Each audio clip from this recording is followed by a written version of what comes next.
Aloha kako, everybody. Thank you so much for spending some time with us today. I really feel like there's no need for an introduction, because if you don't know who Hina is, I'm going to ask where you've been all this time. But I'm so privileged and honored to introduce her because she has chosen to join us this afternoon. So a little bit of background, there's so much to say, and I really want to spend most of the time talking story with Hina. But Hinaleimoana is a kumu, a teacher, cultural practitioner, community leader that really promotes, so many things about Hawaiʻi, including our philosophies, worldview, and traditions across diverse, educational spaces, political, media, you name it. She's been there and is there.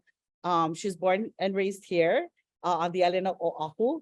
And we specifically, I think, look to her for guidance and for ike, and definitely to hear the ways in which we can advocate for the youth in Hawaii. And that's really why we have asked her to join us. And so I want to mahalo her personally. She is my tita of many, many years. And so I'm so grateful. She's so busy, but she has taken her time to be here with us at Compassionate Ko'olaupoko. So mahalo, Hina, for joining us. And before I actually turn over the time to her to talk story, Gail and I and Hina had the opportunity to speak a little bit, about what we wanted today's session to be like, and the kinds of things that we wanted to bring up around, education, around youth advocacy, around things that are happening in our community. And so I just wanted to share a little bit before we actually begin about some statistics that Gail and I share as we go around. So Gail and I have the opportunity to support schools here on the Ko'olau side of Oʻahu. And these are some of the statistics that we share with our teachers, with our schools, with our community partners. And so this is 2021. We're waiting for 2022 data, but this is some of the statistics regarding child welfare. And so, we want to bring attention to the fact that, our kanaka still appear at the top of the social ills in Hawaii, throughout Hawaii, part Hawaiian and Hawaiian. We also show this particular pictures, and we often say, isn't it beautiful? Yeah, the strong hula images that are in here. But when we pose the question, where is this happening? And many can see the background that this is happening in the prisons, and that even though we're a small population here in Hawaii, I've just found out 1.4 million people now in Hawaii, that we make up a small percentage of our population and yet represent over 40% of our prison populations. And so, we ask these kinds of, we share these statistics, this is our reality. This is what's happening here. I as a kumu did not know about this. So this to me is really important, because when I thought of sex trafficking until I joined the team with Gail, I just thought it happened somewhere else. My images of, a white van or something, that was my ignorance, right? And I didn't understand that our indigenous women are highly likely being trafficked here in Hawaii. It's happening right here. And so presentations like this that was shared just recently through Compassionate Ko'olaupoko and other statistics are some of the reasons why, we invited Hina to join us. And so, I'm sorry, I'm supposed to share you guys the title. I know you guys have seen is Kūkulu Hale, right? Is to re-envision, reimagine, and recalibrating our systems that support youth in Hawaii. And so we asked Hina, because of her extensive work throughout the community and throughout and the work that she's done in prison, we asked to shed some mana'o about that. And so Hina, I just wanted to kind of turn the time over to you as far as the theme that we chose about rebuilding this new foundation, the new pillars, and what that kind of means to you. So I want to turn over the time to you, Hina, and get your thoughts on that. Oh, yeah. Oia, ano ai ke aloha ia kākoa pauloa na hoa kipa na hoa launa maluna o keia wahi sumalani noho i keia pai noho i o ka Zoom. Mahalo anui no ka hoʻoki popono aneʻu dili kalamai ti tapela. Mahalo anui no ka leo kono kipa mai, mahalo anui no ko kākou hui ana i keia lā. Mahalo anui ke kahi ia o ko apau no ka o ko mauhana mai kai. O wau no o Hinaleimoana Wong-Kalu. O wau ke keiki Georgette Moana Matias Laua o Henry Daiau Wong. O Georgette Moana Matias ke keiki mahine Mona Kanani o Kalani ke aloha Laua o John Furtado Matias. O Henry Daiau Wong ke keiki kāne Edith Gamgiu Laua o Henry Gunlim Wong. O wau no kalako keiki, o wau no kalako moʻopuna. Ua hānau ia no wau ma keia ʻāina o Oʻahu nei ma ka moku o kona. Aia no ma kuʻu ʻāina hānau ka palena pau I waena no o liliha a me puʻu nui. O lani huli ka mauna, o puwehuwehu wai ka halulu me nuʻu anu nā wai e kolu o koʻu ʻāina hānau. That is who I am, and I will diverge for just a moment to say to all of you that I hope you clearly see that I did not say aloha mai or hello, hi everybody. My name is Hina and I'm trans. And my pronouns are she, her, hers. That's important for all of you to make note of because the current American and / larger global trends of introducing oneself take us down that pathway. That for me is not the pathway that I choose. It is not the pathway that I prefer. It's not a pathway unfamiliar because I know it, I understand it. I'm completely able to facilitate in it. However, that's not me first. I'm Hawaiian first. I'm Kanaka first. So when I say I'm Kanaka first, that means that what makes me Kanaka, it doesn't matter, blood quantum. You'll never ever hear me say, how much Hawaiian are you? Are you 50% Hawaiian? Tell me what part of me is going to be Hawaiian? Is it going to be my feet, size 11, that fit into my Crocs? Is it going to be perhaps my size 22 waistline? You know, is it going to be any one of those things that would be the obvious that, you know, make me larger than my Chinese family? No, it's not going to be any of that. I want everybody to, oh, forgive me, everyone. I don't mean anybody, any disrespect. I don't mean to put anybody off. I don't mean to be condescending necessarily to anybody or anything. I'm just extremely pro Kanaka and extremely Kanaka-centric in how I see myself and how I see my world.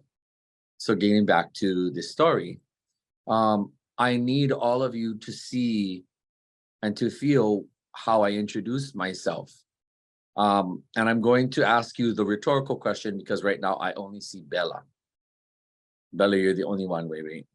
Oh, there. Okay, I can see some of you. Because I'm on my phone, I can't really, you know, I would have to like literally scroll my phone to see all of your expressions. I'm not on a computer screen. Okay, so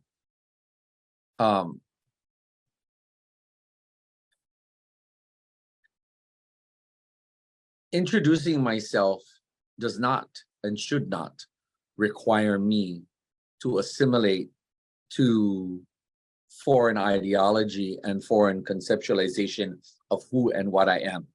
Kanaka, this is how a Kanaka, this is how Hawaiians, we introduce ourselves.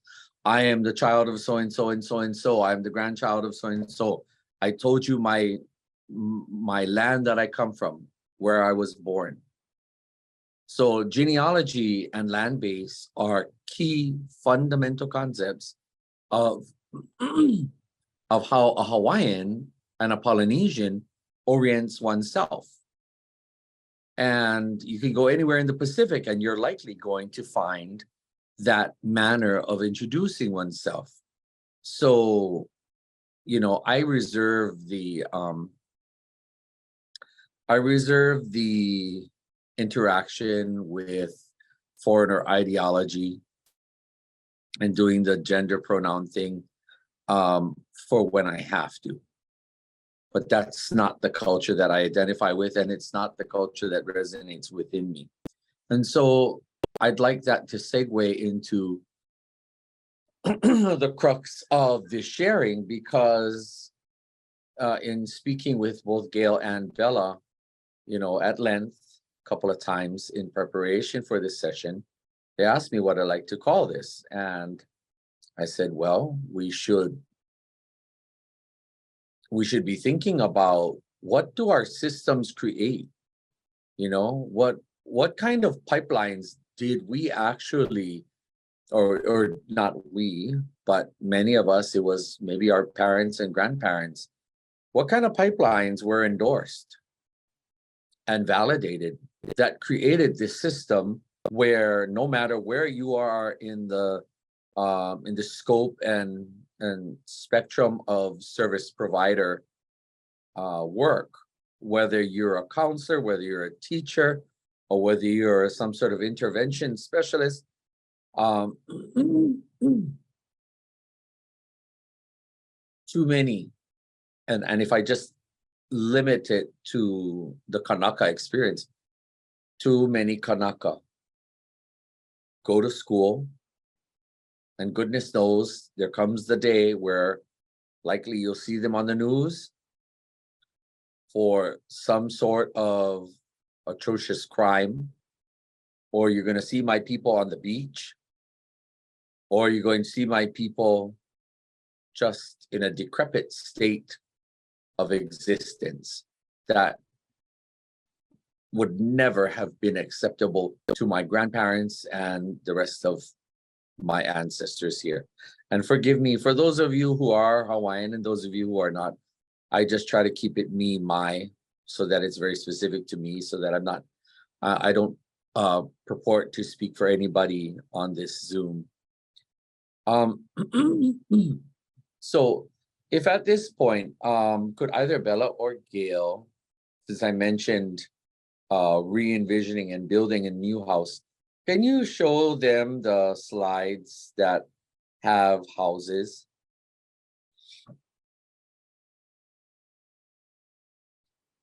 And you can just count 1, 2, 3, and then you can change the slide. Oh, this was, I believe, this was China. Yeah, this was the China housing. Can you imagine that? I think that was somewhere in Indonesia.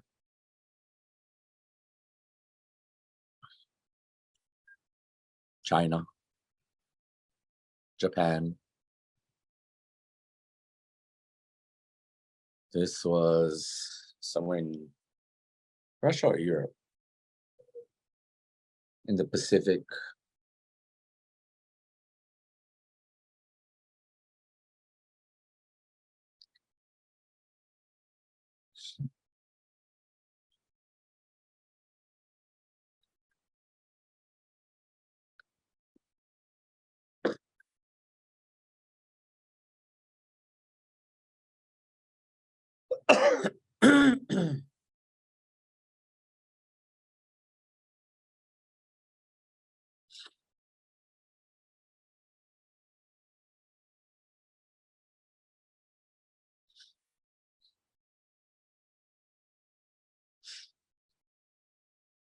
Mahalo. I think that was it. Yeah.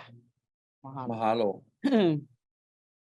So, you know, the reason why we chose, well, the reason why I chose the metaphor for us today to be a hale there are some key components to a hale that will always come into factor when considering building a hale. You have the foundation, the platform upon which your hale is built, and then you have walls or no walls. And depending on what kind of walls, you have thatched walls, you have wooden walls, you have concrete walls. Depending on the kind of walls, that will tell you what kind of posts you need.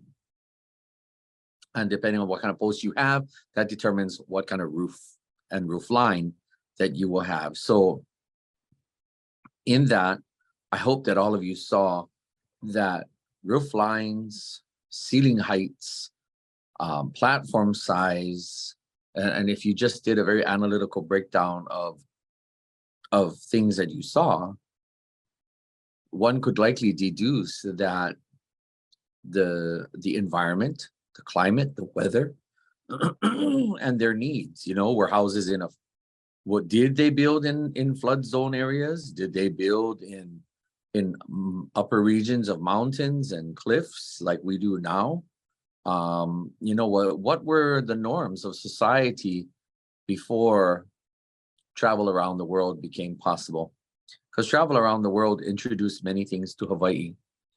And one of the most influential, most impactful, and I dare say the most detrimental changes came at the introduction of foreign ideology and concept.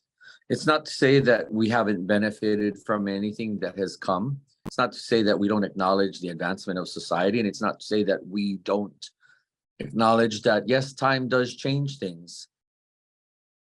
It just serves, however, as a reminder of the sobering reality that slowly but surely, everything that made Hawaii anything within the realm of Hawaiian has slowly, one by one, trickled away, been washed away, been prevented from being empowered.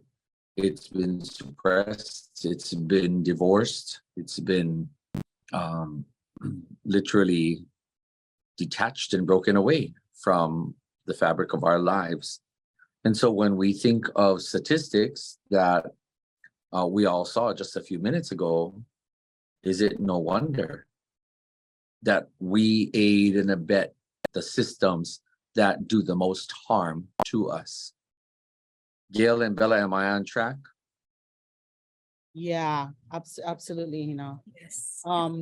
Yeah. And so, we had talked extensively again about, Hina asked us the question, like, what kind of, like, what are we building for our kids, right? And the metaphor was the hale, right? And understanding all those components of where's the best place and where the doors should be. We even talked about how, if you saw in the pictures, or if you look it through Polynesia, that we don't have walls actually on our spaces. Like it's open air, it's flowing. And yet, a lot of these container houses or small houses are the solutions for our people. And so, Hina, maybe you can also talk about, because we're talking about that, about how we can, what are the things that we need to work on in order to recalibrate and change what is there.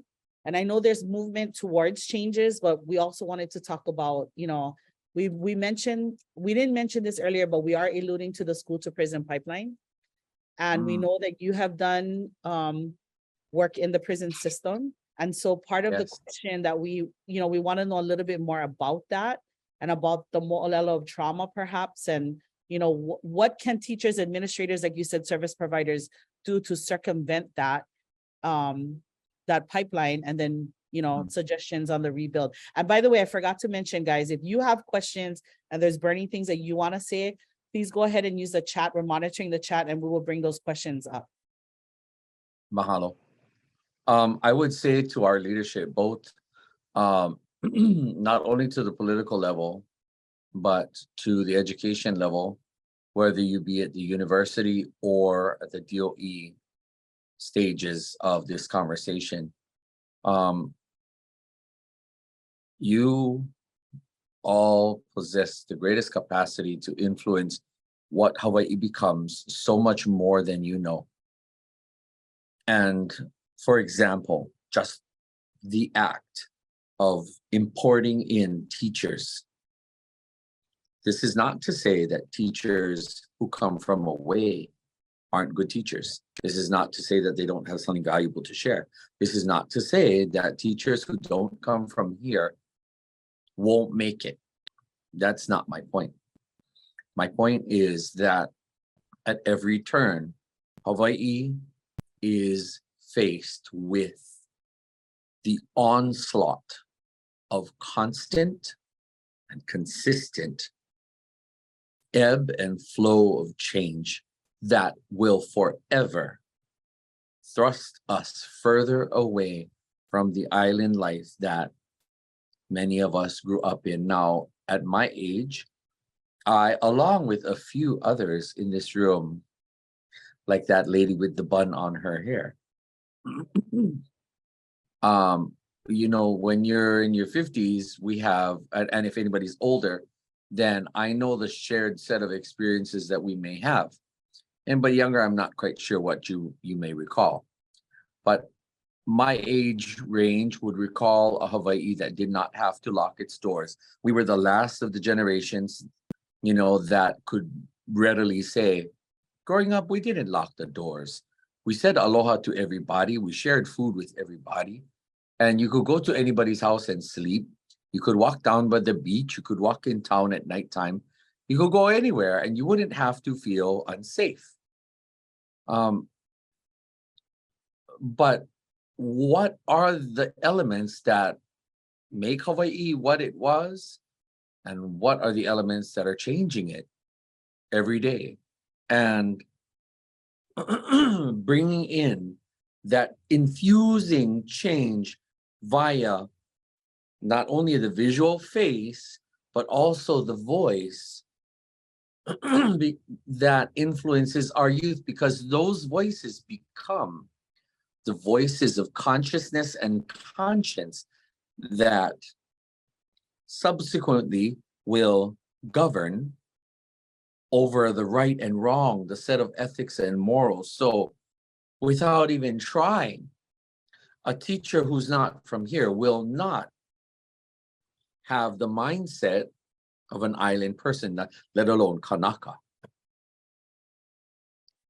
And so, you know, the question could then be posed, well, where, if that's the case, where are the teachers? Well, clearly, the educational system was not set out to really be the best friend of the Hawaiian, because I remember coming to school, and in elementary school, at that time, there were only two levels that we were divided into.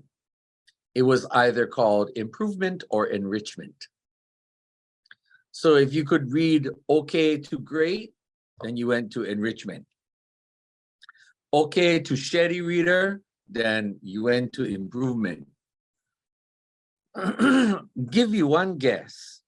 In my school, because I went to school, majority of the students there were Asian, Chinese, Japanese, Korean.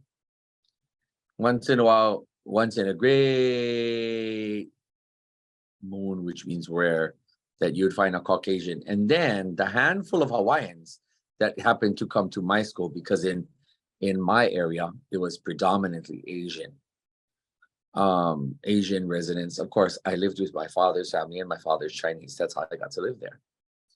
But the Hawaiians were always in language, arts, and mathematics improvement. They were always the rowdier bunch.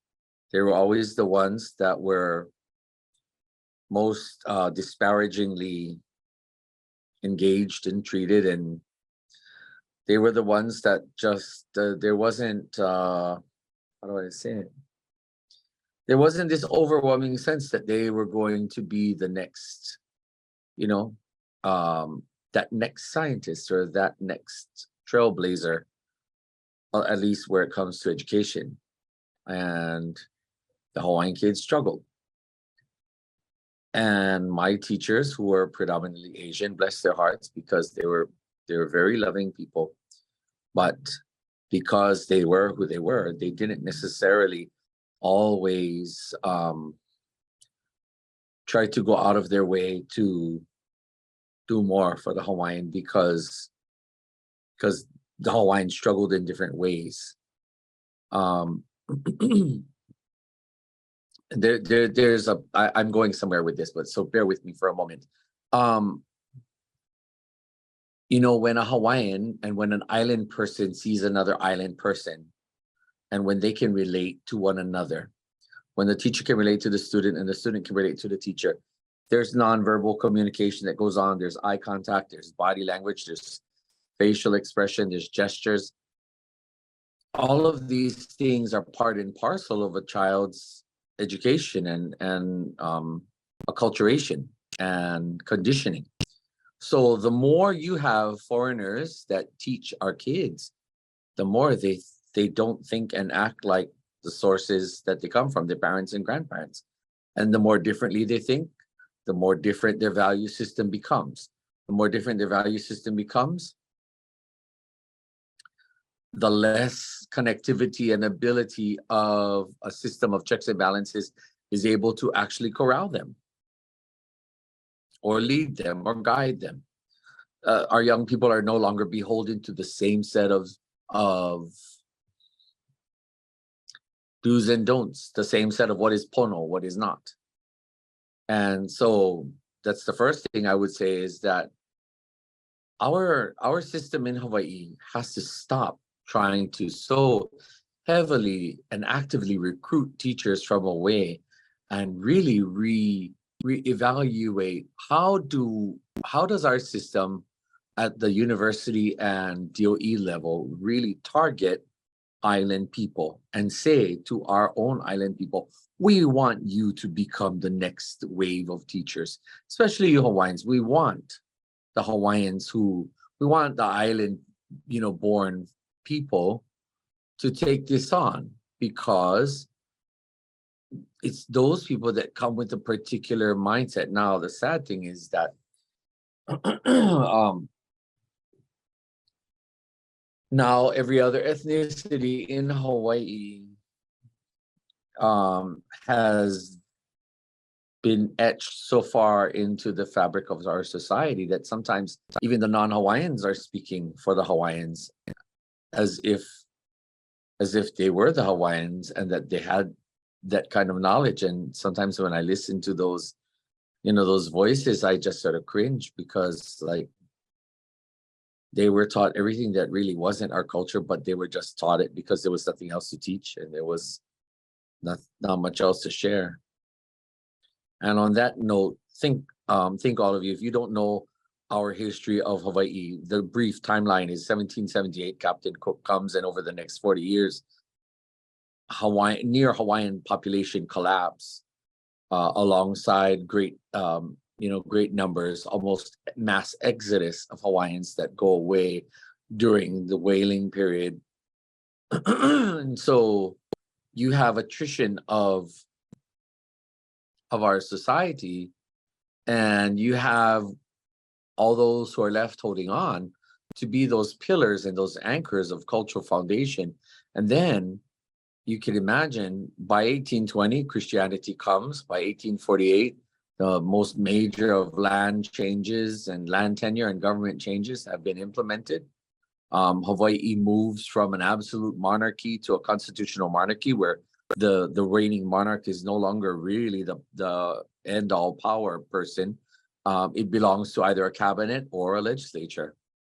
And then you really see the degradation of systems that were meant to empower our people, Kanaka and other ethnicities that had voting privileges here in Hawaii. And you fast forward it to, I'm just picking random points in Hawaii's history. By the time 1893 comes, you have the illegal U.S. landing of troops, that are guns and cannons aimed at Iolani Palace, and my people forced to surrender. And under the careful and loving hand of the Queen, she pens her letter of protest, and she she yields. She yields her authority to the superior forces of the United States. And she says she yields it until one day the US undoes its wrong. And she wrote that so that one day our people could actually do that. But since that time, the United States and its, and its representatives continued the onslaught of change. Now, think about that. Let's just think about that one point in Hawaiian history where the hypocrisy lies, because that then factors into island history and how we as island people now have navigated our course of existence. I hope this is not too much for you, but these are things that I think about all the time. When I look at the political struggles between Russia and Ukraine, they're one lāhui, but Ukraine wanted to maintain their own independence, and yet the United States will go over there and say poor thing, and they'll go fight for the underdog. Well, they didn't fight for the underdog Hawaiian. Instead, the United States came and said, well, we want you, we need you, we're going to take you. And that meant that everything else that ensued after that was only going to solidify the nails in the coffin to see to it that the Hawaiian people would just fade away, roll over, and die. So a Hawaii that's going to recalibrate itself and build a new Hale, build a new house. Who says that we're all supposed to aspire to the kind of the Western kind of houses that you can find in California or Las Vegas or the East Coast? There's so many different housing styles. Anybody of you who have traveled, all you have to do is look on TV. You'll see that most of our TV programs, This Old House or Flipping Houses. What's the other program? And all these programs where they take the old house, they sink a chunk of money into it, and then they turn it around, they sell it again. But who says that those types of houses are really the best for Hawaii? Who said that that's the best for Kanaka to live in? Who said, not everybody wants to live in those kind of houses, but who said that we had to look to only those kind of houses as the way that we should live? Hawaiians are persecuted for living differently and just being differently. So the pipeline from education to the prison doesn't take a rocket scientist to see where this is going to end up, because the value set is different. And Hawaiian values are same family values as every other Polynesian: Samoan, Tongan, Tahitian, Tokelau, Maori, Rapa Nui, you name it. Tuvalu, every last Pacific Islander that you have here, even other Pacific Island peoples. Our island kids are different. Our island families are different. Yet, at every turn, it's what are the latest trends coming from the continental US? What are the latest trends? And by the way, you heard me say continental US. I will never, ever say mainland. Never, ever. Mainland, if you are that person that will continue to blindly and just tunnel vision mainland application of the word, then I challenge you all to think, where then are you grounded to? Because yes, it's a matter of semantics. And when I say my mainland is Hawaii and my piko is here, and when I say Hawaii is my motherland, I mean Hawaii is the core of what I see and what I do. And therefore, what is rooted and time-tested and what is valued, what is cherished, what is important, all of these things that help to govern my mind, my heart, and my spirit in what I do, what I advocate for, is then rooted to here. So my challenge to all of you, if you have not yet picked up on that level of thinking and that level of analysis and assessment as to where is your piko and where is your mainland? Now, clearly, I understand that ever since 1893 and then 1898 after that, and then, after the illegal overthrow of Hawaii by the United States, and after Hawaii becomes a republic, it becomes a territory, it becomes a state. None of this was with the consent of my people. And now you all think about it. So if you're not ethnically Hawaiian, I will understand if you don't share the same sentiments with me about addressing Hawaii as your mainland. But I, as a Hawaiian who can speak my language, I will never acknowledge any other place as the mainland. Now, how does this come into play when we talk about assessing this pipeline that either does one of several things? Sends our kids to school, and then as soon as they get out, they're going to end up either starting a family and then forget about any other education, or they're going to try to get jobs here, but they're not going to be too successful.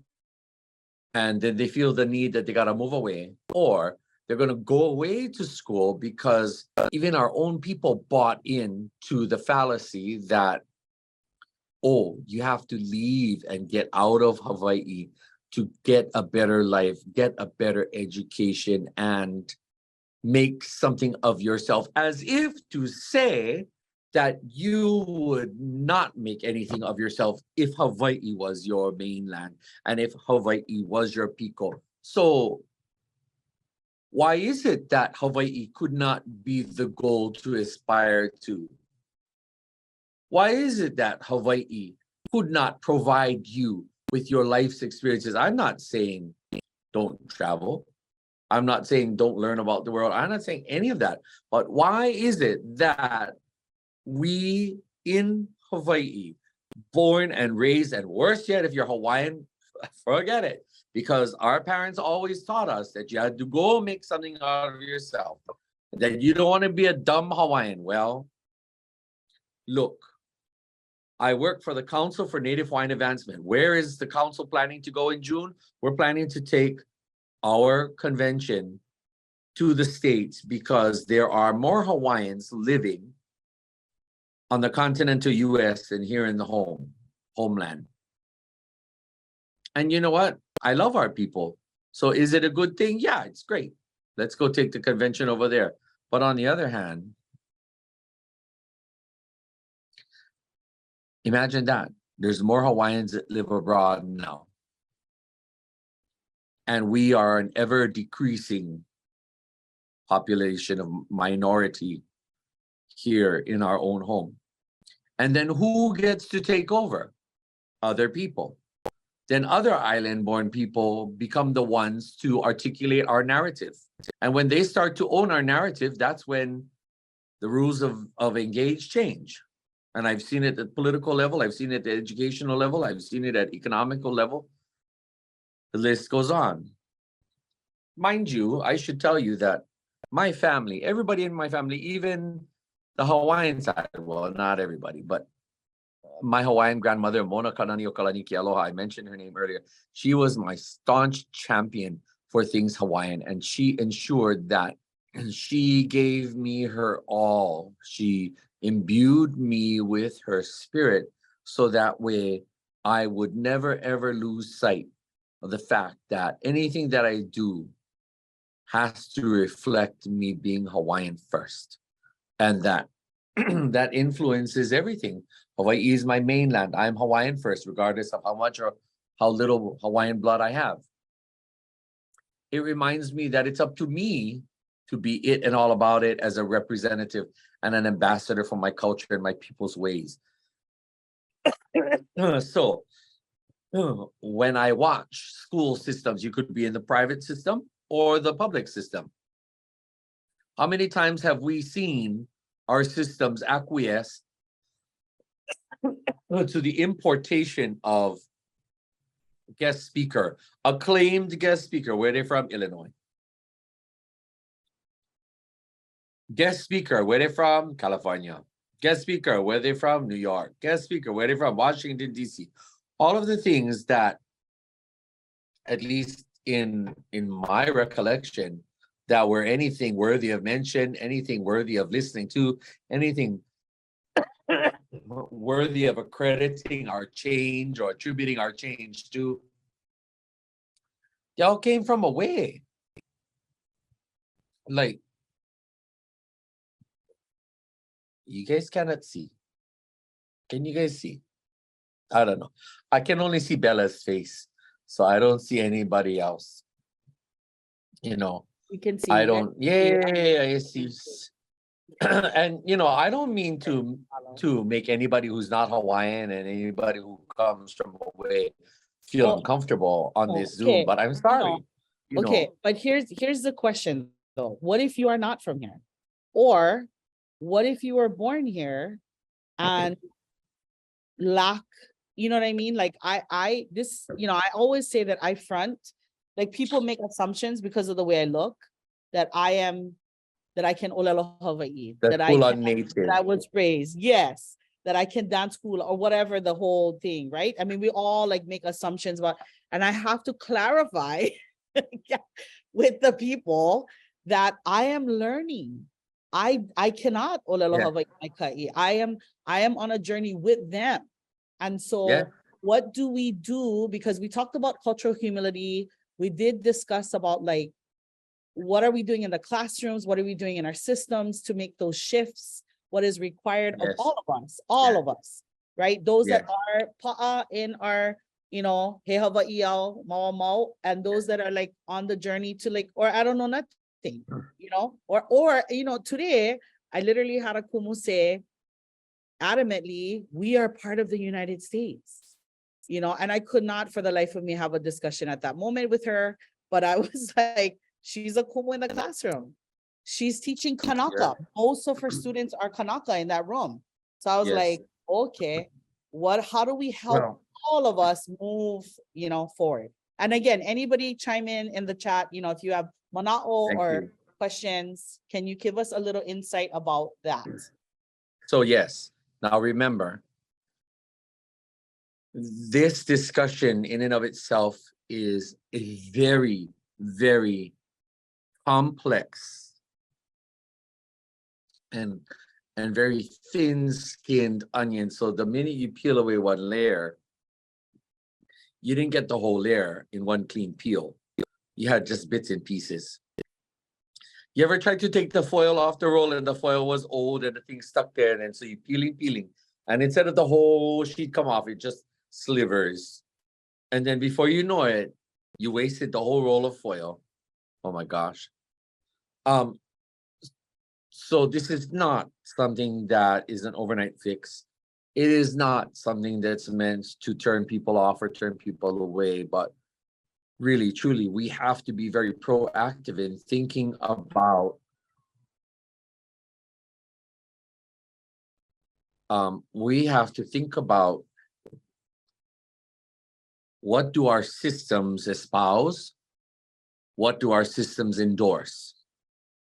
So, number one, when it comes to education, look at importing everybody from the outside.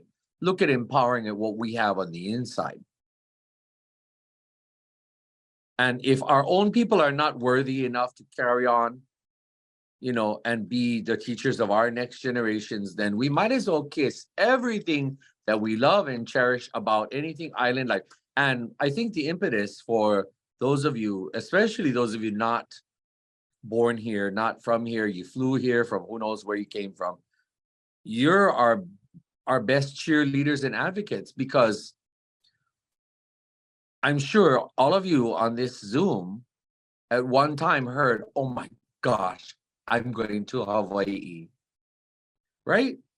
Didn't people say, I'm going to go to Hawaiʻi and I get lucky, and then everybody else around you was envious? Sorry, I just scrolled down a little bit to see everybody's face, but only get a couple of you on so I can see his face. All right, so never mind. I won't try to get visual assessment. But everybody that I've ever met, whenever they expressed their reality that they had a chance to fly to Hawaii, they were like, oh my gosh, I'm gonna go to Hawaii because they were gonna be in paradise and they were gonna be in the land of aloha. And oh, everything I hear about, about Hawaii from people who come from away, they always say, oh, the people and the culture. And you know what? That at this current point, I don't hear that at all. That's just full of crap because that's slowly fading away because the system itself continues to push to, and for those of you not here, you guys should be our best supporters, because wouldn't you want Hawaii to continue to be this little gem of paradise? You wouldn't you want Hawaii to be that different place that you came away, you're like, it's nowhere near anything like where you came from, where the people will still have aloha for you and the people will still be warm and receiving. Because you know what, there's no such thing to be had as people with aloha and people who are giving, and there is none of that now because too many influences pull and push us away from that grounding. So we need to be actively preparing, training, and recruiting. But even before we can even do that, we have to impress upon our own population that it's okay to be a success in our home. It's okay to aspire to love Hawaii because it's the pico of our existence, and that Hawaii is the place where we should thrive. It's the people that make the experience of Hawaii, so that when foreigners come over here, it's us that make it. But yet, at every turn, to fix every darn problem and to solve every issue and to look for solutions and what to do our way, we always looking to the land far away. So rather than looking, and again, this is the metaphor, okay? Rather than validating the traditional house structures of Hawaii and the Pacific of times gone past, these houses were well weathered. These houses were cool in the hot days and they were warm in the cold days. These houses provided great shelter, and they were the epitome of going green. They were they maintained a symbiotic relationship with our environment. And now you have the Western standards of LEED, LEED, and all of the developments that you see in Honolulu. And how many buildings are LEED? What you call it? They receive awards, for making these man-made structures that are supposed to be like at the best, for environmentally conscious. Right. Well, anyway, and I should know because I work with some of these people, but there's a reason why I work with some of these people, because I don't want the stories of the land to run away. Okay. So,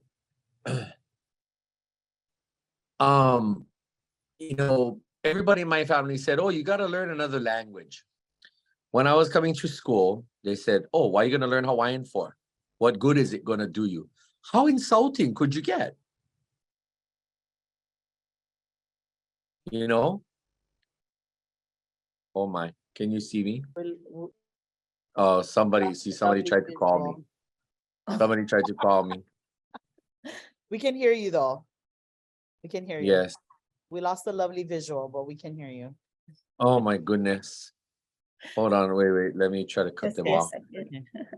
Hold on, let me try to cut them off. If I get cut off, I'll be right back. Okay. Cut them off. I guess she did get cut off. Okay, no worries. She will be back on. I'll be back. But if you have any questions, you can throw it in the chat or unmute while we wait for her. Again, for all of your comments. One of the things that, Gail and I really are trying to be conscious about is to include are, you know, the leaders in our community that are doing amazing things. And there's so many of you on this call that are doing that. So thank you again for being here and for joining us. I think one of the things that we are really, oh, here she comes, is one of the things that we talked about, and as Hina comes back on, is this idea of cultural humility. And that's kind of what, we had discussed, Hina, before, right? Cultural humility. You're on mute, sis. So can we pin her? I don't know if it can. Okay. Okay, there Here we are. Pin her. Okay. Okay. I'm going down the I'm going down a rabbit hole here. What were you saying, Bella? So we were talking about, as you saying, centering even the idea of success, right? These ideas of success, these ideas of, who are the people and ideals that we should uphold, right? That gets mixed up with, and definitely social media, I think, has catapulted that for our young people, because that's where they live. Like my kids live on TikTok. They live on YouTube, they live on Instagram. And those people, these influencers, that's a perfect word, I think, for that. Yes. These influencers actually dominate their everything, right? Yep. They dominate their every thought. Yeah. And so one of the things that you talked about, we talked about cultural humility, having sensitivity to each child, and that, but one of the things that we had discussed is this idea of creating an ohana in these spaces. And I don't know if this is what you said, right? You said we cannot create ohana or create an ohana in the classroom unless you're visioning an ideal ohana. And you were talking about how, as whether you're a kumu, whether you are a service provider, whatever, that you're allowing yourself to be vulnerable, like a makua would, like a kūpuna would, right? To shed a tear, modeling these kinds of things. I think that, so I don't know if you want to talk a little bit about that, and if that ties into, where you were going. So shifting gears for a moment. For example, so many things in Hawaii, you hear people toss about words like aloha and mana and pono and ohana. That's great. Thank you very much. We know that everybody wants to have an appreciation for native terms. But right now, it's more appropriation than appropriate. How is my definition of ohana and the function and capacity to facilitate of that ohana, how is it the same as somebody who came from away? People who come from more American-centric or Eurocentric or continental US understanding of family, they're likely not necessarily attuned to what is the Polynesian or the Pacific Islander understanding of family. Even my Asian side, my Chinese side, my family wasn't just my parents and grandparents, or excuse me, my parents and my siblings. It was in my house, it was my father's sister, all of my cousins. It was my grandma's, all of their siblings, all of their children and their grandchildren. When we talked about family, that's what family meant. And so it's a very different, it's a different understanding when you use the word family. But can you imagine if you say ohana and you say ohana means family, but depending on the person who's deploying the word, their version of family is very different. And their level of or degree to which their family would extend themselves to a child or a young person is very different. I'm talking about the kind of family that you would lay down your life for somebody in your family.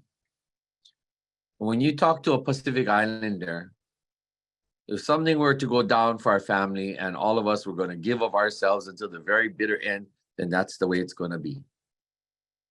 Because that's the ideal Pacific Islander love of family and dedication and filial piety. I learned the word filial piety from my Asian side. Yeah, it means to be a devoted and, you know, committed member of the family. You means you're all in. So think about it, everyone. Think about what we create. We appropriate terminology when it's convenient and cute, you know, and we make things look good and try to feel good. But do we really understand the essence of what these mean? So when you have a child who struggles and they go through counseling and maybe they had problem with substance, maybe they had problem with theft or violence.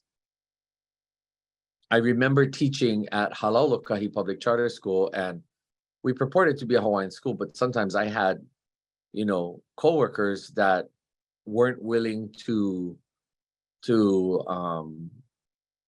as far because they just didn't believe that you gotta love that much, you know. And I would always argue that no, you gotta love them. You gotta love the kids above and beyond. You gotta love them as you would your own.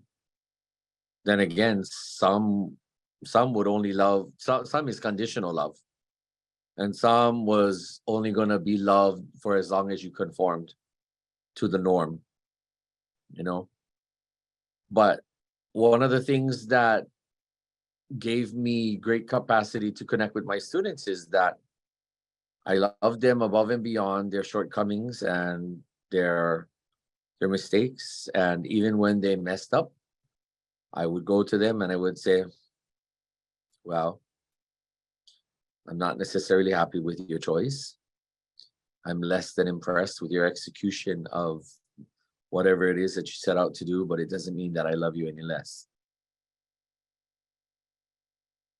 And when I think about what is my job, you know, with regards to being somebody who's supposed to care about you and supposed to love on you, then I can only think of what can I do better? What did I not do? And where did I go wrong? And no, it's not necessarily about me, but I have to start with me and I have to think of how could I have done better by you, for you. How many of you educators, counselors, or whoever you might be working with a community, do you actually say those things to yourself? And are you willing? Are you willing to accept them no matter how many times they screw up? Are you willing to say to them, I envision great things for you?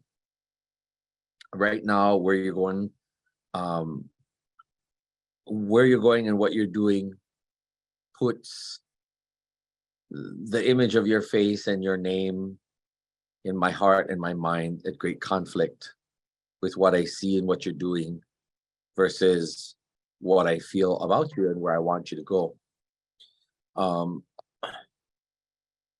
You know, and I tell my students, well, I tell the people that I work with, especially the young people, I envision greatness for you. I envision that no matter where you are, even if it's here in Hawaii, that you can aspire to a level of greatness. And even if you're not the most well-known on the block, even if you're not the one that's out in the limelight, you can still aspire to greatness. And you might think that raising a family, for those of you who are just going to go straight to raising a family, is not something that is worthy or meriting of, you know, the praise and the, how do I say it? You know, not commanding of this noteworthy praise, but no, you can be a loving parent. You can be a parent that cares. You can be a parent that's involved. You can be a parent that is aware and conscious of what's going on with your child. How is that not a success? So re-envisioning, reevaluating, reassessing, and all of those things, and building a new house I want everybody to think, what kind of platform, what kind of foundation are we laying for our young people? And are we able to utilize a number of technologies? And if need be, how many of us can step to the table and know the elements of a more traditionally structured house? Elements. Notice the keyword is elements. Not necessarily all the same materials, not necessarily the entire same aesthetic, but elements of traditional style. And if you don't know, how will you learn? How can you, and how will you, one of my most loving of my former coworkers, always so aloha and so olu. I see you.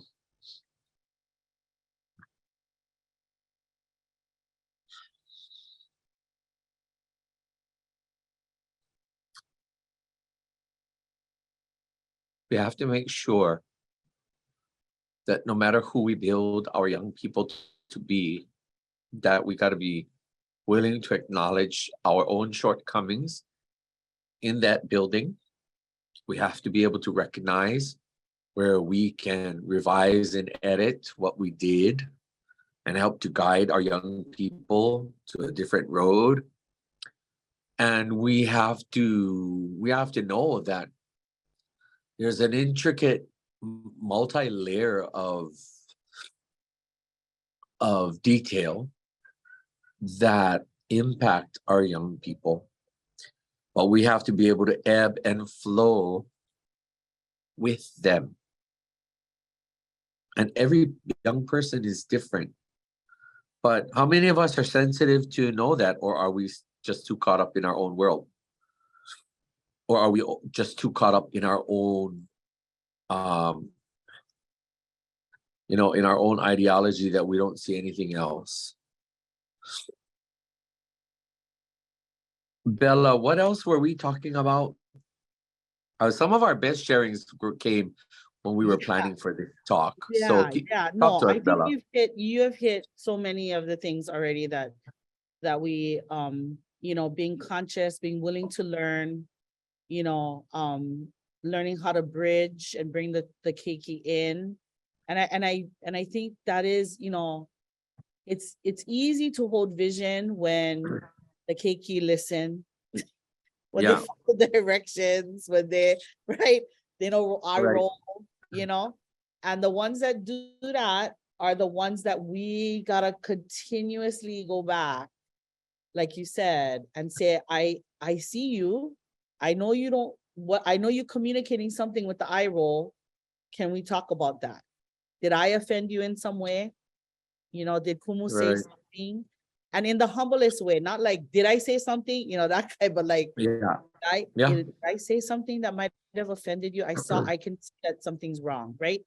So that kind of, and I think what is interesting, Hina, and in the last, we have just we have a little bit, like around 19 minutes left. So if anybody has any thoughts, and, we had a bunch of comments in the chat that has been going on, beautiful comments about what are who these people are on the screen with us in Zoomlandia, and they concur with your sentiments, but on my heart for you and your mana'o in this last few minutes. And again, if anybody has anything else, and Gail, of course, if you have a question, is like, what is the ultimate vision?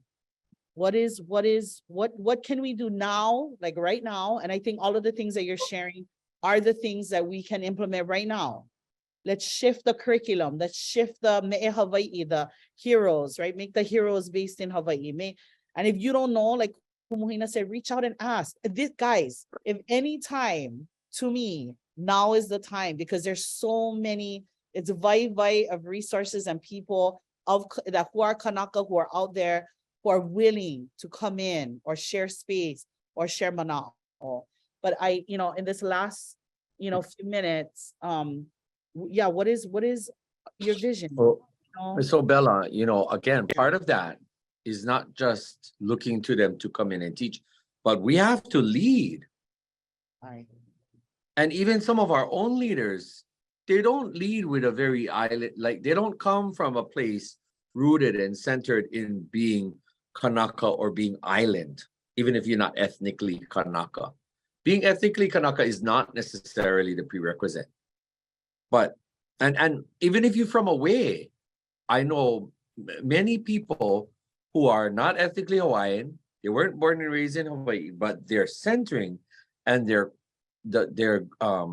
orientation is far more oriented to here and wanting to be of here than some of our own. So what I'm saying is that our own people need to step up, take the lead. And the counter to that is also we have to empower our own people to step up and take the lead. And if we're not doing that, why aren't we doing it? And we have to stop teaching our children that you can't make anything of yourself, and that, you know, for the kids that wanted to surf or hunt or farm or work, you know, somehow work the land, if they wanted to weave hats, you know, for a living, if you wanted to cook, you wanted to just whatever you could do, there are so many valuable things that you can do that don't necessarily have to fit in to a Western societal structure of learning and what's valued in learning. You know, all of the things like, oh, yesterday I went to the conference called Made in Hawaii. And when I think of what's made in Hawaii, there's a whole range of things made in Hawaii. You could have industrious Hawaiians making things in Hawaii that have a Hawaiian theme.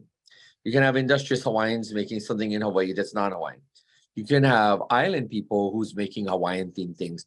You can have island people who's making island, but not Hawaiian themed things.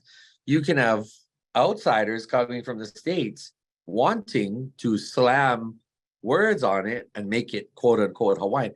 There are so many different things. But when I actually think about cultural things that, how do I say it?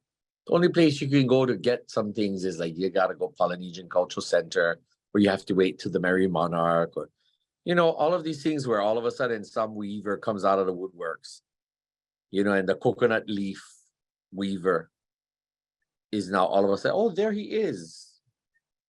You wonder why you don't see more of those things. You wonder why you don't see more of our people farming and fishing and hunting. You wonder why when COVID hit the globe, why it sent Hawaii spiraling. Because we can't even sustain our own selves. Because why? We do a pipeline that sends everybody out, because we taught them that Hawaii wasn't good enough. We taught them that you had to make something out of yourself, as if to say that you couldn't be somebody or something by even doing a job here. Why is it not that our own island people are not at every level? Right now, in the tourist industry, in the hotels, you got island people working at the food service level, you got them working at the room service level, you got them working at all kind of things. But then you look at who's all the leadership. You don't always see island people in the leadership, and then they can rotate in and out. You know, the list can go on and on. But what I'm saying is, the house that we live in, and that which we consider, that house that which we consider beautiful, you know, there's multiple ways to build a house, not just one. And it doesn't necessarily have to be Hawaiian, but I think it's more appropriately stated that, are we establishing foundations that are cognizant and acknowledging and empowering to native / island / appropriate ways of living here. And the foundation upon which we build, are we choosing to build in a traditional manner not necessarily having to build with traditional materials, because sometimes we get, sometimes we don't. But are we building in traditional manner? And the structure that we come up with are the lines of aesthetic beauty and design. Do they reflect things of the land, or do they reflect of more foreign influence from away? And again, I say this because for too long, everything that has come to influence us has come from away. How many of you know where you can go find a traditional structure, Hawaiian house? How do you know where you can go find, where you can go find elements that reflect that this is an island place? How do we have an abundance of people that know how to do island things? Or is it always considered secondary? We have thank you so much. Yeah, we have a few questions, and I just want to be mindful of the time. We have about 12 minutes. Is that right, Gil? And we have a couple hands up for people. So I see Estria. Estria, and we Alicia. can hear from you first. Yeah. Did you have your hand up, Estria? And then Alicia next. So I'm gonna hand it over to Estria, if you can unmute. Aloha, my name is Estria. I run the mele program around the islands. Aloha, Bella.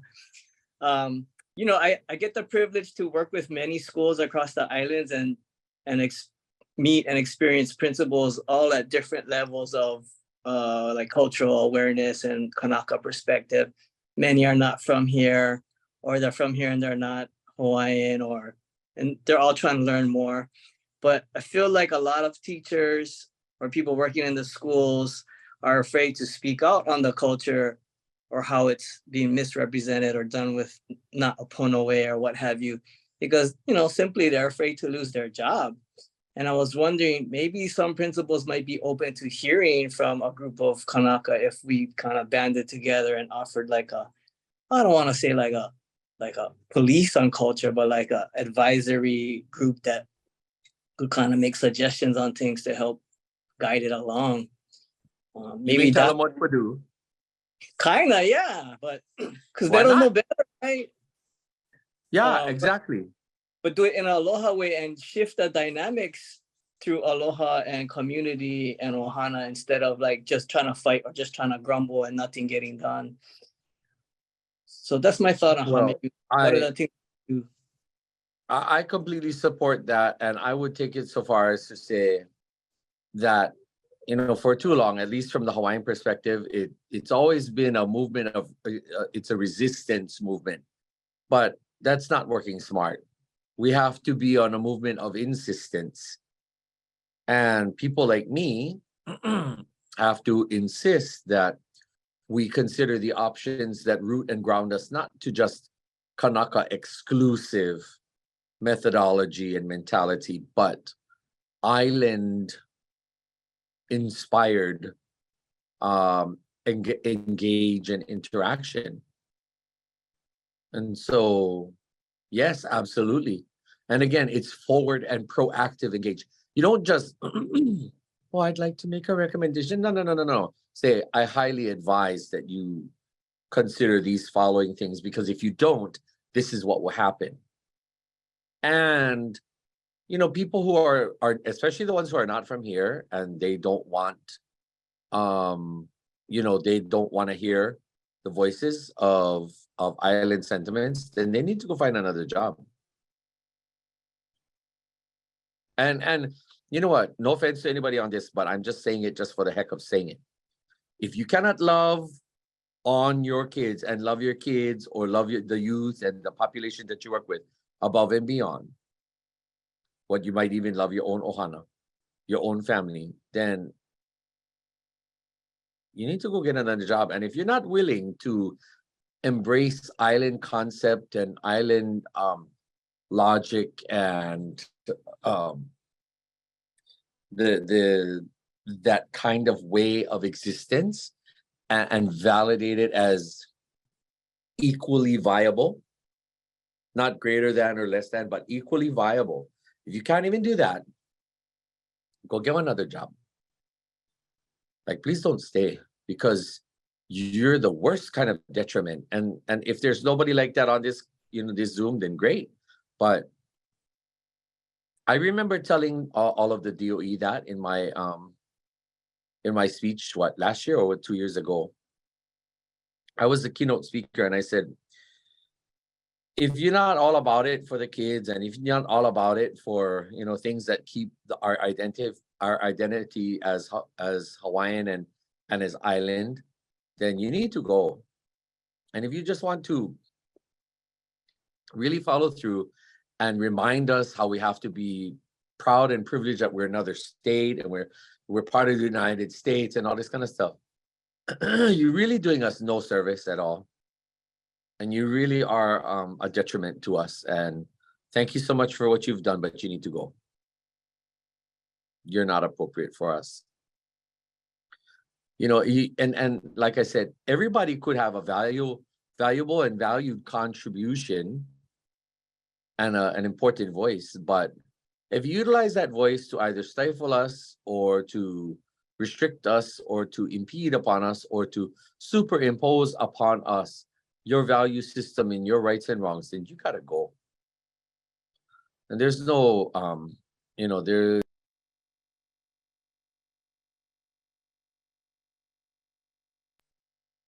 You muted again. Okay, but I think we got one more. Did we have one more question? We have about 6 minutes left. There you go, sis. You're unmuted now. I believe Alicia, is that right? Yeah, Alicia, Kalamai, if I'm saying it wrong. Yeah. Aloha. Go ahead. Aloha, kumu, Hina. Aloha. Alicia, po mai oli kaluhio kalani ko uinoa piha. And I'm getting my bachelor's in social work at the University of Hawaii. You're getting a tan right now, I see. And that too. So today is my father's hanao, his birthday, buttons. Kaluhio kalani, so we came over here to go see him. But you must be related to my cousin Kiana. No, that's like Kiana. Hello, Uncle Anthony, you was there. You go down. Yes, I was there for. Yes. And then you was Jacob Ringor's. Yes. In Halava. Yes. Oh, Jacob. Yeah. Jakey. So, oh man, what I wanted to say was, being that I get into social work, I've noticed that what we need is to educate these educators about where they stay. Where they stay. They gotta know. Yeah. They gotta know some basic about who we are, because they're on our land. You teaching our keiki, you teaching everybody about this and that, America, history and this, but yet you're using our land. They have to know, like for me, it's like on social work, now that I'm going to social work, it's like they talk about cultural competency. They talk about ways of knowing, Myron B. Thompson, School of Social Work, and the ways of knowing. Like we feel with our no. We don't think with our no.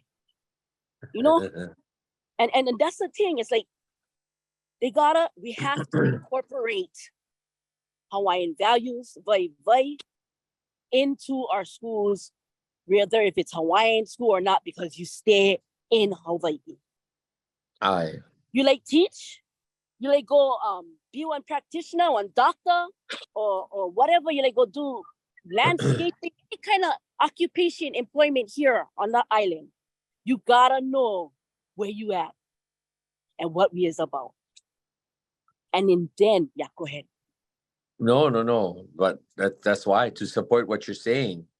That's why it's important for us to be at every level of leadership, because then, you know what? I feel sorry for the poor Hale people. The poor Hale people, our own system set them up for that. I agree with you completely, but at the same time, who is it that keep bringing all these foreigners in? They're in and amongst us, right? And so we have to speak to the current systems of leadership, whether they're I don't know too much if there are too many Hawaiians, but they're the island-born people, and they're bringing in everybody else. So it's always, there's always a duality. For as much as the Hale, and mind you, Hale is not a bad word. It's an adjective. It's a good word. As much as we got to rely on the Hale to be flexible, to be accommodating, and to learn, but we, the Kanaka and Kapaemahu, we got to teach, right? But the hard part is to not be jaded about when we teach. Oʻahu, Right. And we have to be good example for the foreigners to live up to us. That's the problem, is that our island people have never been considered the best example to live up to and look to. You think about it, my island people. Tell me, when have we ever been the example to strive to? We always had to look away. We had to look out because we were never good enough. And if you tell me I'm wrong, I tell you, think again.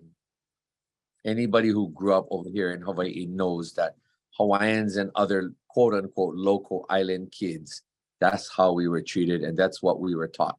You guys know it. You all know it. You're never going to amount to nothing. You ain't gonna amount to nothing. All of that. All of that. And you know what? That's why That's why we need us in the elite seats, bro. That's why we need us for being in those seats. You know, when you mentioned about Jacob Ringor, you know, like you brought up a name. He was one of my students inside prison. Even the people who teach in our prison, you know what? And these guys, they're responsible for the most heinous, vicious, evil of crimes. But there's a whole lot of things to think about. And who the hell made them like that? All of the inequities and all of the negative things that put our people where we are, that all contributed to that kind criminal in our own homeland. And why? Because we create a paradigm and a reality for our own kane and wahine to not be able to exist in. We created it. And you know what? Even how we think about people who have done criminal things, I always had to remind myself, I'm not in a place to judge, no matter what they did. I'm not in a place to judge them. I just gotta love on them, and I have to posture and project onto them what I envision for them. Whatever level of success, I gotta shine the light that way because they need it. People like Jacob and so many other of my students that I had in prison, do you guys know what it's like to have your student from elementary or middle or high school, and then they came into your class again inside prison? Do you guys know what that's like? Do you know the feelings of inadequacy and failure that you can feel as a teacher? But I know, you know what? At that moment, I remembered that I gave as tough love as I could. And the reason why they came back to my class, they held their head up, and why they came and they said, I'm sorry, Kumu, but I wanted to come to your class because I love you, Kumu. You know, it told me that they knew they had a sense of right and wrong, and that they had a conscience, and it told me that they had aloha. So I must have done something right. But they made some real shitty choices. But that's a really shitty feeling. The world does that to us, right? Over here. Yeah. They're the ones that making them like that, you know, the historical and intergenerational trauma that we've been going through. And I've been in Haʻaheo too. So what he was doing, Jacob was doing on your side, I was doing on the women's prison side. And so the reason we keep coming back or keep going back is because we no more that connection. We get the little no more the connection. Yeah, we get the hula and everything in there, and we stay in one structured area, right? So it's like there's nothing else to do but that. And then we find ourselves there. And then we come out to the same thing. We no more that connection unless you connect, right? So that's where the recidivism come in. And that's how come I tried to be a social worker, because I like help my lāhui. Because I did 22 years in prison, in and out. And I lost Jacob, the father of my 4 kids, to that. He's doing so good. And he lost it. As soon as he came out, 2 months. Wait, son. Okay. But I get my baby over there, going inside. He go punana leo or ko'olau poko. So I trying, you know. I trying. And that's all we can do. It's wa'o. Mahalo kumu. Mahalo everybody. Mahalo nui. Mahalo. Aloha bao. Mahalo nui. You see, whether it was my students in K through 12 or my prison students, you have to be willing to give of your heart and your soul. If you're not willing to give of your heart and your soul because you believe that you have something to offer and that the person you're working with is worthy of connecting, and that you can and will empower them to be a success and to believe in their ability to be a success, whether it be here at home or away, then you're not in the right, profession. You're not. You're just not.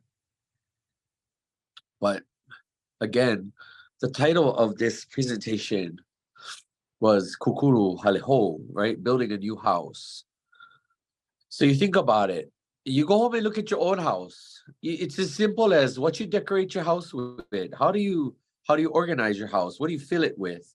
Do you fill it with images and messaging that take you away, or do you have your environment remind you that Hawaii is one of the most beautiful places in the world? Hawaii is paradise to the rest of the world, and everybody in the kitchen sink and toilet too. They're all trying to get here on the plane. And they're trying to take root to over here. And yet our own people got to uproot ourselves, you know? And yeah, there was a lot that goes into our uprooting of ourselves, but you know what? That just has to stop. Because I don't need to have a better life. I'm fine. I can enjoy my life over here, and no matter what, I'm gonna make it. Just have to be creative, and you know what? I can't say that my political career is over. Who knows? I might take that up pretty soon too. Woohoo! Oh my gosh. My sister, thank you so much for spending some time with us. And mahalo for everyone's presence. I know we're a little over time, so I appreciate that you stayed so we could hear the voices and the mo'olelo that was shared. And of course, even if there's eha, you know, that we can do something about it. We, kako, all of us, right? And so I don't know, Gail, if you have any comments, anything you want to say, but I just want to mahalo my sister Hina. I want to mahalo all of you that continue to show up and give your all. I know many of you on here really do go far and beyond. And I hope that we can embrace the words and mana'o that was shared and the ike that was shared today. Take it into our spaces, process that. Please reach out to us if you want us to come in and kokua you, because that's why we're here. Yeah. And so I'm gonna turn it over to Gail for our final last words, if that's okay. Yeah, just want to mahalo you, Kumu Hina, and everybody for your voices. It's such an important reminder. I love hearing these truths. I really believe everything that was said was truth, and that reminding us of all the work that we have to do. There's still a lot of work to do, and to remind us that we have to step into it and do our work and lead. So with that, just thank you all for coming, and I hope that we can join with you to lead us into a different place, a better place for everyone. Mahalo. Mahalo. Mahalo anui. Mahalo anui ya'oko. Mahalo anui for all that each and every one of you do. Please don't give up. If you know you got it in you and you know that this is where you belong, with a heart and a mind and a spirit that's willing and able and ready to accept the challenge that we ourselves might have to make the shifts that are necessary so that Hawaii is our mainland, our mental and emotional and spiritual mainland, so that Hawaii and our ways, our history, the language and the culture of these islands, for what little or what a lot you can muster. Allow Hawaii to help transform you, and allow Hawaii to shape who you are and what you do and why you do, or why you don't do. You know, then I think that each and every one of our contributions then remains meaningful as it should be. But if we just come from away and we have it in us that, well, everything else from outside in a way is better, and that it's, you know, that it's what we have to look to, then I can't agree with you. So again, mahalo anui to all of you for having me today. Thank you for staying here with us, and I appreciate all of you who gave your time. Thank you so much. Mahalo. Hope I didn't offend anybody. Hina, I love You you. inspired everybody. Yes, inspired. Mahalo. Mahalo, Mahalo. everyone. Thank you so much. We will see you again very soon. Aloha. Aloha. Hello. Mhm.